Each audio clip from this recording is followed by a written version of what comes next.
Hi, I'm Rich Ferguson and welcome to the Unorthodox collection. I'm very excited to share with you tons of moves I've come up with over 15 years as a full-time magician. Now these moves are very useful in my everyday magic and I hope they'll be useful for you too. To start with, this DVD is going to be broken into two main sections. The first part is going to be devoted to the main utility move I call the fallout. And now it's a really weird utility move that I've come up with that's kind of a hybrid between a second deal, a palm, a double lift, a side still. You're going to see it in a minute and I hope you enjoy it. It lets you do many different things with it. The second half of the DVD is going to be devoted to just a whole variety of unorthodox moves that are basically moves that are somewhat common in magic, some that aren't, and they're things that I've come up with by seeing maybe some things on TV when I was younger and trying to reverse engineer it like we all do, and I've come up with things that maybe aren't even that common in magic, some of which are completely unheard of according to some guys that have helped me do the history on this DVD. So I'm really excited to share those with you. And before we move on, I wanted to give you a little bit of a little history of me as well, so you know kind of how I tick and where I've come from and why it is that I've come up with the moves I've come up with.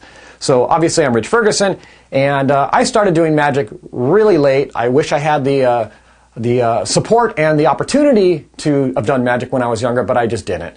And I started doing magic in my mid-20s. That's when I first discovered it. I never even knew what magic was. I was very into human behavior and profiling and all that kind of stuff. So I was into psychology, and magic was a really good fit for me.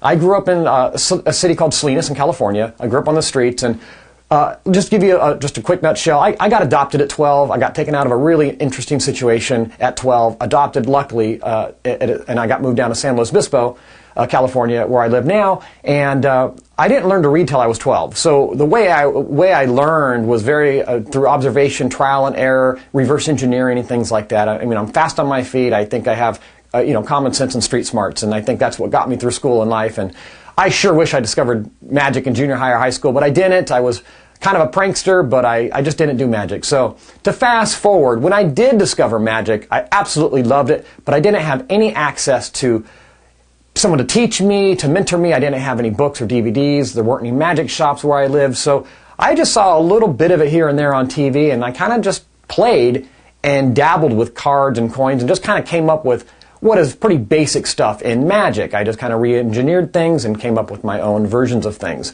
But through that process of doing that for many years, I became a professional magician. I decided to quit my job, and I loved entertainment, so I started doing that.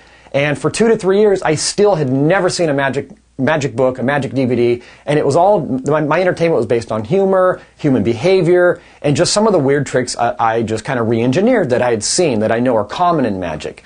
And from there, things progressed to where you start to learn, as you all know, in magic, you start learning second deals and top changes and all these different techniques that many magicians do.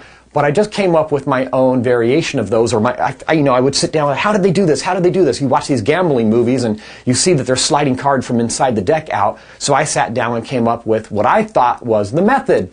Fast forwarding several years, once you start meeting other professional magicians, you quickly learn, you spent a lot of time spinning your wheels when you could have just read it in some book somewhere.